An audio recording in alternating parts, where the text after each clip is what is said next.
Welcome to this tutorial on how to fix an Android keyboard that is not showing up. This issue can be frustrating, but it is usually easy to resolve. First, try restarting your device, as this can often resolve the problem.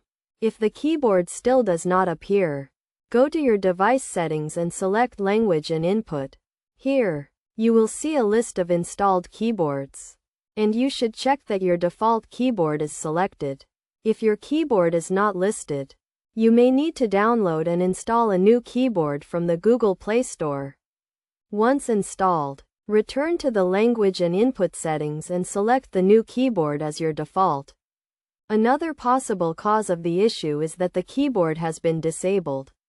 To check this, go to the Application Manager in your device settings. Find your keyboard app, and ensure that it is enabled. You should also check for any software updates, as an outdated operating system can cause compatibility issues with your keyboard. To do this, go to your device settings, select About Phone, and look for System Updates.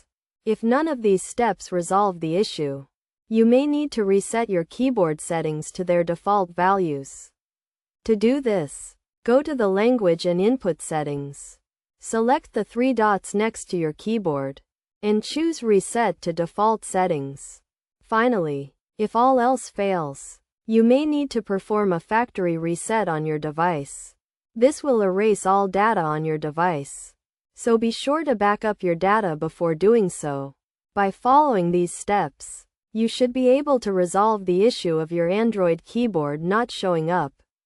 Remember to always keep your device and keyboard app up to date to prevent similar issues in the future.